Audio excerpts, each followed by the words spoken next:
to those problems. Today, I want to talk about we just can't fix him. I can't fix him. I've tried. You know, I'll teach a Bible study class, and I remember I had so many gals coming in over and over each semester that I taught it, telling me that they wished he would. They wished he would. They wanted him to. They wanted him to. And so I just wrote on the blackboard, or I guess it was a whiteboard, really, if he would only change, and then you fill in the blank. Isn't that what most of us do? You know, we met our husbands. They might have been blonde and blue-eyed and the life of the party. Or maybe he was tall, dark, and handsome like my husband was. And you just went, oh, what a guy.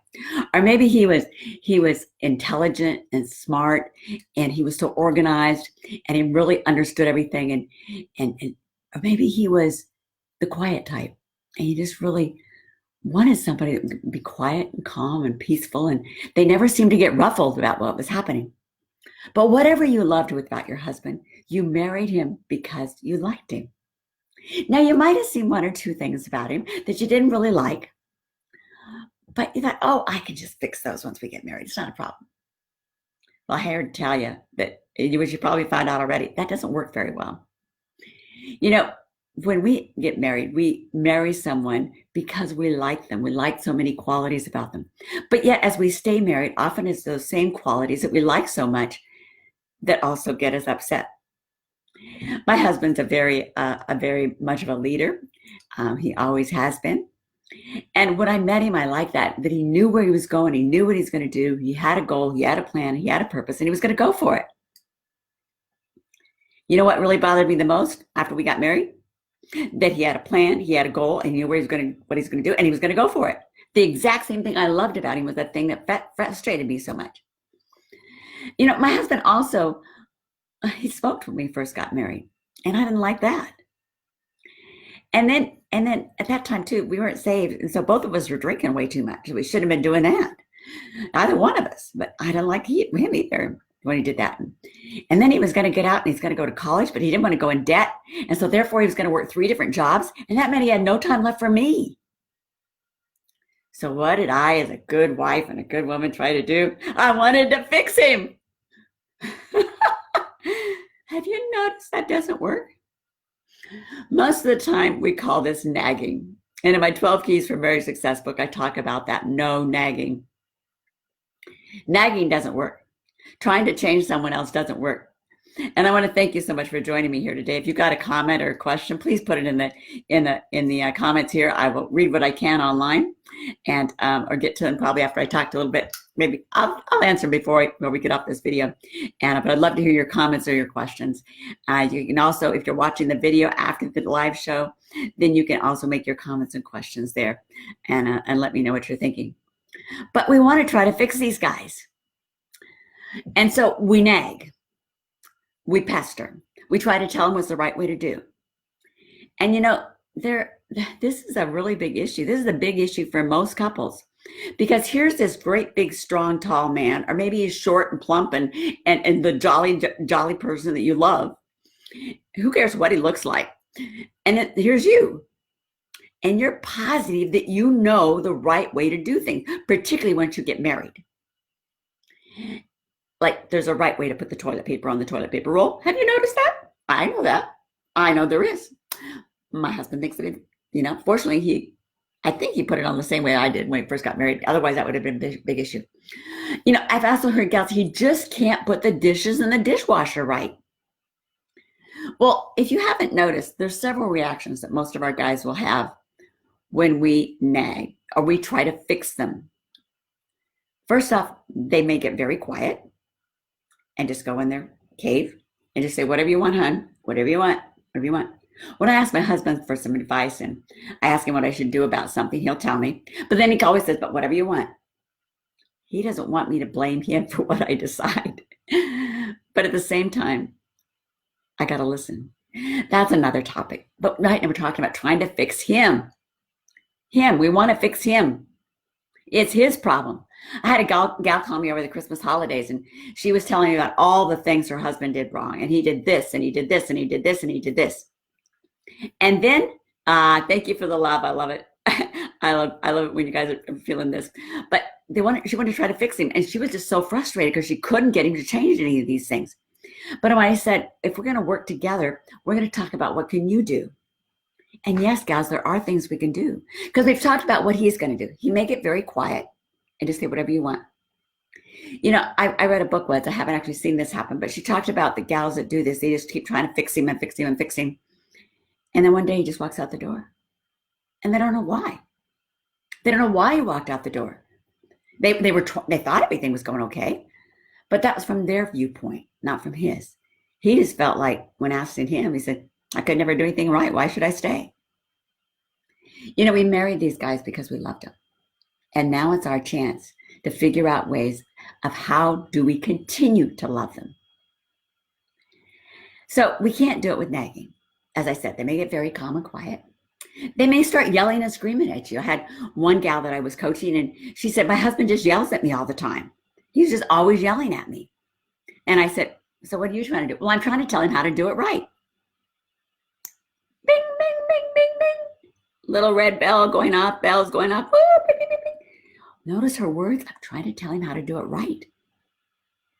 I had another gal in a Bible study, and she couldn't make it for a couple of weeks because she had 6 kiddos. And so we were talking on the phone, and I said, so how's it going? She says, well, I'm just so frustrated with my husband. I keep telling him that we can't feed the kids junk food. We can't feed him donuts. We can't give him all the sweet stuff all the time. And so I've been telling my husband this. I've been sending him all these emails about nutrition and how this stuff hurts the kids and all these things. And he just keeps doing it. This is one thing that guys can do. They might just keep doing what we're asking them not to do over and over again when we nag them. I said, give this an experiment. For the next 3 weeks, don't say anything about what you feed the kids or he feed the kids. Just go ahead and feed the kids when you have the opportunity to do that, the food that you want to feed them. When he feeds them, let him feed them whatever he wants to feed them. Don't send any more emails, and don't talk to him anymore about the food issue. Just leave it go. Don't talk about it. She came back after 3 weeks and she said, you won't believe what happened. I said, what happened? Tell us all. She said, he decided the kids shouldn't be eating all that junk food. I said, really? I said, so what did you do? She said, I said exactly what you said. I didn't say a word. I stopped talking about it. And suddenly he decided that was what was going to happen. You know, when we get in the way of trying to get our men to change, they have to fight us. They're fighting us as they want it. And so it's a battle against us. And so as long as they're battling against us, they can't make their own decisions about it. They won't do their own decisions. So we got the yelling guys. We got the guys that are going to just refuse to do whatever it is you're asking them to do. We have those that get calm and quiet and just sat back and say, whatever you want, honey.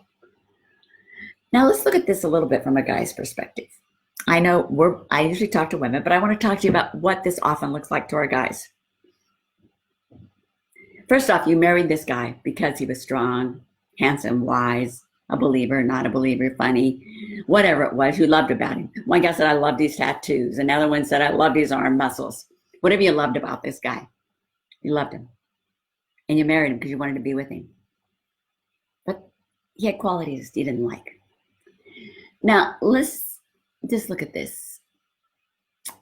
Before we go on and talk about from his perspective, let's look at this part.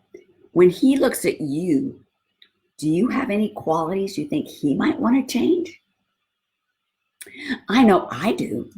I know I wanted to change some things about my husband, and there's some things he wanted to change about me.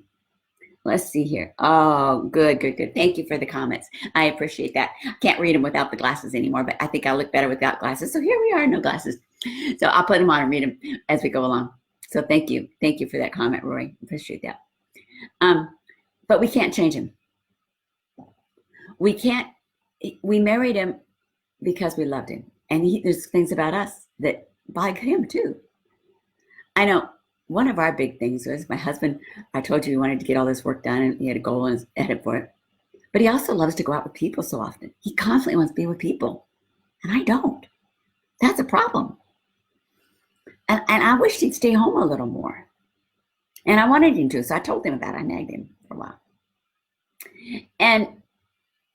But you know, it didn't work. Nagging doesn't work. I got a whole section in there about trying to do this, gals, in this book, 12 Keys for Marriage Success, No Nagging. And I'll put the link to it there. You can look at it. You can read the preview on my website at JoyceZook.com. You can get the book from my website, same place, JoyceZook.com, or you can buy it on Amazon. If you want the ebook, you need to get that on Amazon. Well, I've got the link to it on my website too, so you can do it there. But let's just talk about this. First off, let's look at this a little bit from God's perspective. I hate to bring this up in this very first video, but God made them the head of our households. But let's look at it this way. You can't change anybody. Now, God has given us as parents the responsibility to train and teach our children. But your husband's not your child. It's not your job and responsibility to train and teach your husband. I'm sure we've been married 40 years, and the longer we live together, the more we've rubbed off on each other, and we've rubbed off some of our rough edges here, rough edges there. I've discovered that some of the ways he does things are really great, and he's discovered that the way I do things works out okay. So we've made compromises along the way. But trying to change him doesn't work. It causes more arguments. Let me go back to I talked about that one gal with the food. The gal with the yelling in her marriage. I said, so what are you doing when you start yelling at each other? Well, first off, I'm trying to tell him how to do it right. I said, okay, really? So tell me what your husband does for a job. And she told me what he did. He was a supervisor in his company. And I said, so what does he do at work? She said, well, he supervises quite a few men and quite a few projects. And I said, is he good at doing that? I said, yeah, he is. She said, because he keeps getting promoted. I said, so is he wise enough to make those decisions at work? Well, yes, he is. Well, does that mean he's stupid? How can he be stupid and wise? Well, maybe it's just a different of opinions. You know, my husband was in the military for over 30 years. And in one of the courses that he taught, they were bringing in some young folks that were going to be leaders, and they were teaching them. And they gave them a diagram of a Lego building they wanted him to build. And they broke the class up into 3 teams. And each team had a picture. They didn't have a diagram of how to build it. They had the picture of what the final product was going to look like. And each team got to make design the project. Do you know that each team built that Lego building differently? They put the pieces together differently, but the final product was the same.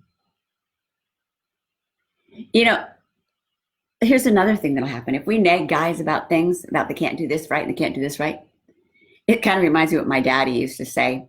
If anybody wanted to complain about the pancakes when we were out camping, then they were the next one to make the pancakes. In other words, if we keep complaining about things, then most of the time our guys will either yell back at us, they'll get very quiet and go in their cave.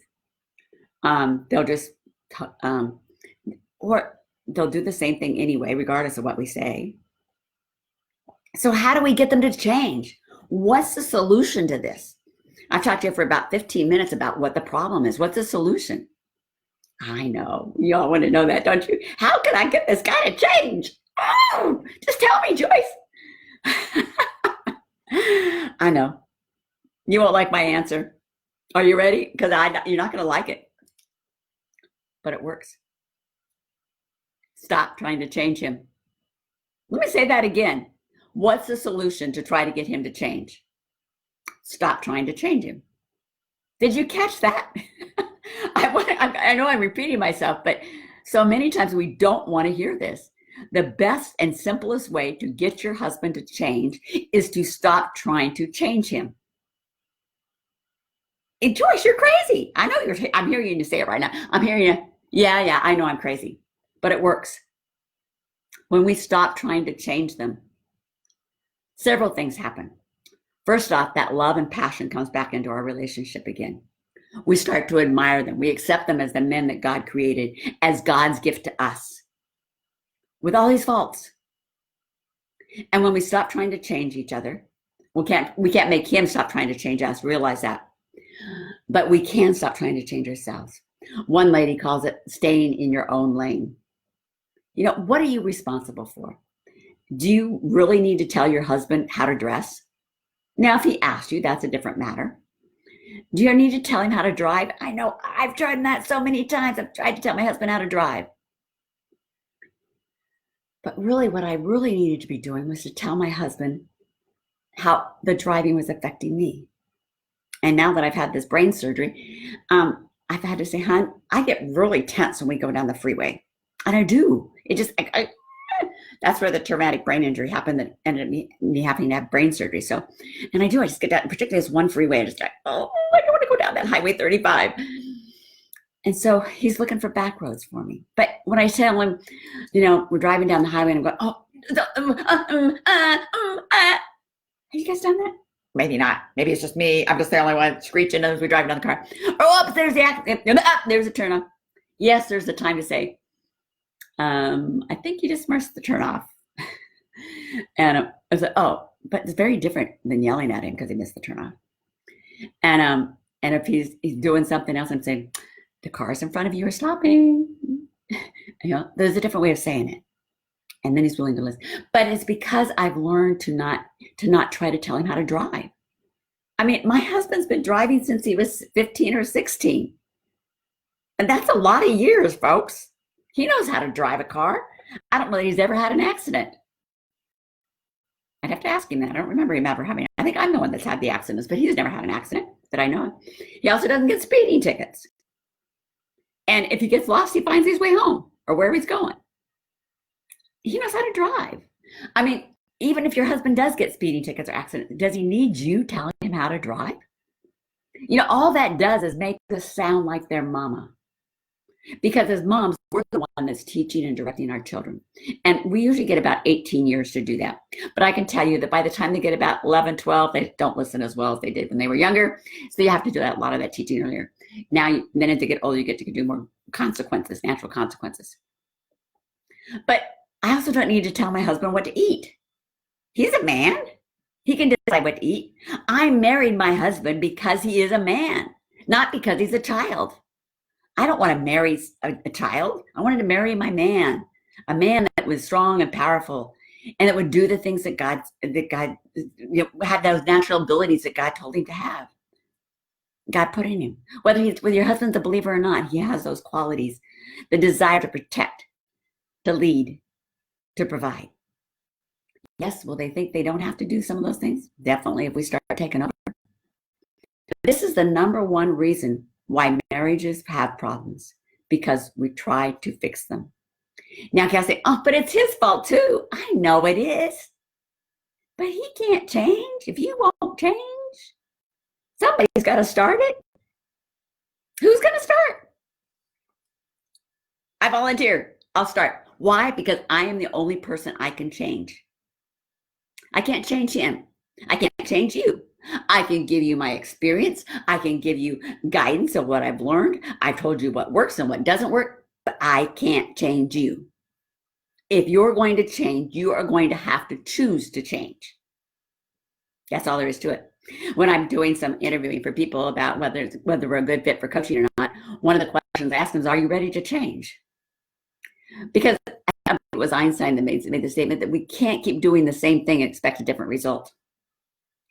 But when we stop trying to change them, we let the love come back in. There's so much antagonism because we're trying to change them. Will he keep trying to change you? He might for a while. But as you start to learn the qualities of a feminine wife, a feminine woman, and how to stay in your own lane and take care of yourself, to take care of your own needs, and stop trying to change him. If you really don't like the way he loads the dishwasher, then you take on the responsibility of loading the dishwasher. I had one gal I was talking to, and she didn't like the way her husband did things in the kitchen. I said, well, then you take responsibility for the kitchen and do it your way. Make it your room and do it your way. Or you let him do things his way. Remember, the two of you share a house. The two of you are sharing this relationship. So listen, guys, here, I've got about 10 minutes left on this conversation. If you've got any comments or anything, please let me know. And thank you for all of you joining me here today. It's wonderful. And we're going to continue talking about marriage problems, but I don't see any comments yet besides the one or any questions. But if you have those, please let me know. And so we'll go on and deal with that. So how do we change? we have to stop trying to get them to change. Several different things. One thing we can do about this is the Bible says we are to, when we come to Jesus Christ, I'm just going to go straight there. We come to Jesus Christ as our Lord and Savior. He accepts us exactly as we are. He doesn't say, Joyce, you've got to change this, this, and this before I accept you. And then he tells us to love others. That's an unconditional love, that we're to love others as he loves us. So he's loving us unconditionally. So we're supposed to love our spouses unconditionally. Now, I do not mean that you're supposed to, and throughout all these, you're not supposed to deal with abuse, addictions, those kinds of things, affairs, abuse, addictions, affairs. Those are different matters. But for our normal guys in a normal situation, we need to accept them as they are. When we do that, we'd be much more surprised how much they'll change. Thank you. Someone else said it's very helpful. I appreciate that. I'm going to keep doing these marriage problems. I got one. You'll see that we've got, if you look at the events, got one scheduled for each week. And for 25 weeks, I might miss one if I'm going on vacation or something, because I just found out if I can't do it live, there's no point in really doing one, because y'all don't watch. But he's not going to change. We need to accept him as he is. He's not going to change until he decides to change and God convicts him to change. So we stay in our own lane. It means we stop trying to dress them. We stop trying to tell them how to drive. We stop trying to tell them how to fold the clothes. And there's a whole lot of things that go with this. And so I can't go into it all in one thing, but just for one day, can you not nag your husband? Say something positive instead, or pray for him. If it's something that really bothers you, pray about it. And then what can you do for yourself to make yourself happy? Do you need to take charge of your kitchen and not have him be involved in that? Do you need to, what else do you need to do? Let me go back to some of the things I did, okay? Because that's ones I know the best. My husband was a smoker. I decided to not mention his smoking and to, when we first got married, and to just accept it as it was. But then my husband was a voice major in college. Well, I didn't major in voice, but his voice was his major instrument. He was a music education major. And his voice instructor told him that the smoking was hurting his voice. And he wasn't going to be able to sing as well if he kept smoking. So guess what my husband did? He stopped smoking. So that's one way. I stopped nagging him. I didn't nag him about the smoking. Now, for a while, I did nag him about the piles of stuff all over the house. The piles here, the piles there, the piles over there, piles all over the house of his stuff, wherever it was. And then I realized that piling piles of stuff, me nagging it, didn't help the piles. Nothing changed. He just looked at me funny. Boy, that's a real loving look, isn't it? And it shut jaw.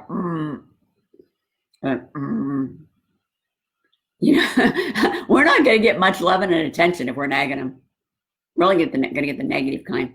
Who wants to be around somebody that's nagging them? Do you want your husband nagging you all the time? And if he does, stop your own nagging and see what happens.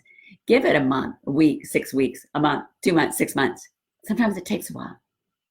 Sometimes it takes us a while to stop doing those things. Here, another one. So about with these piles, I decided, okay, my husband was going to make piles around the house. So I went to the local thrift shop and I bought a bunch of baskets. And I put a basket at each place he made a pile around the house. One on the kitchen counter, one by his chair in the living room, one by the bedside, one on his desk. And then I picked up his stuff and put it in the basket. Now, I can tell you, when he came in, he said, "Where's my stuff?" I said, "Oh, it's in the basket." Now, it was on the kitchen table. I did pick it up from the kitchen table and put it in the basket. If it was anywhere in the kitchen, I picked it up and put it in his basket. He knew exactly where his stuff was. It wasn't lost. He sat down in his chair. "Where's my stuff?" "Oh, it's in the basket." "Oh, okay." So he started dropping his own stuff in the basket. Eventually, he didn't have those piles all over the house. And he got his own containers that he liked to put things in where he was going to put them. That took quite a few years, I can tell you that, though. Most of the time we used baskets for years and years. I don't remember when it really changed. But I don't have, I'm the one now that might make a pile in the kitchen more than him, but he doesn't usually leave piles in my kitchen. And notice I said my kitchen. I'm the one that's taken charge of my kitchen. I want my kitchen to be set up my way in my thing. Now, my husband loves to dry dishes for me because I don't nag him about the way he dries them or he washes them. He just puts them away. Here's another example. I like to clean my house. I don't, no, let me take that back. I don't like to clean my house. I clean my house because I have to. But when I was, couldn't clean my house because of some various injuries, my husband cleaned it. And I started bugging him about the way he vacuumed. Do you know he had to clean every single corner? He had to go underneath every single chair. I know you guys say, oh, yay, wish my husband would do that. I didn't like it. It made me feel like I wasn't a good housekeeper. So I started yelling at him for the way he was cleaning the house. And then God got a hold of me. And he said, I felt like he said, Joyce, do you want your house vacuumed? Your husband is willingly vacuuming the house. Yeah. Can you do it? Nope, I couldn't do it. I had too many injuries. I couldn't vacuum the house. And so I decided it was best just to leave it be. If I couldn't stand it, I went to another room or I went outside. I couldn't, and I realized it wasn't about me. He wasn't vacuuming that way because that was about me. That was about him. And then when I could get healthy enough again, I told him I want to vacuum again. And he doesn't do it. Now when we're going to have company, I tell you my husband has to vacuum. And so I just leave. I don't care how well I've cleaned it. He has to vacuum. But why argue about it? It makes him feel good. So, and then I get the loving and cuddles and snugging and passion and romance I want. You can too. So stop nagging your husband. This is the number one problem when I looked at the things. But we're going to go on about these. We're going to have more, 24 more. But trying to fix him. Stop trying to fix him. And when you do that, do things for yourself instead. Pray for your husband. Figure out if there's something in particular you need to take charge of. If you've always set out his clothes and picked out his clothes, don't do that. Just stop. And what can you say? Hon, I know you're very capable of doing that. You're a wise man. I trust you. You got it. Or thank you for helping me with the dishes. Thank you for helping with the laundry. You know, a little thank you and a little encouragement that he's got it go a long ways. Let's see here. We got any more comments? Hi, folks. I'm going to pull this up just a little bit. I'd love to have you here with me. So, first problem. Problem number one. Stop trying. The problem is trying to fix each other. The solution, stop trying to fix him. Now, that won't stop him immediately from trying to fix you. And there's probably a lot of things you've been trying to fix him. Why? Because God says we're to accept one another and love each other unconditionally. And when we do that, we change. But the only person that can change him is himself. And he will do it when you stop trying to put change. Let's look here. Let me just give you another God example, okay? And then we're going to close with this. Here's me. And here's my husband. He's my covering. And we've got God. I'll put God right here, okay? I can't put 3 fingers here, okay? So me and my husband here. Okay, there we go, God. Now, if I'm fighting with my husband about, whatever it is, where the dishes go in the cupboards, how we set them up, my husband, first off, has to take care of this argument, and he can't hear from God.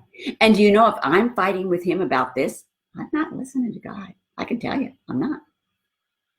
So when we stop fighting with our husband or kind of criticize them or trying to control them or sounding like their mother or treating them as a child, they're going to respond in a negative fashion.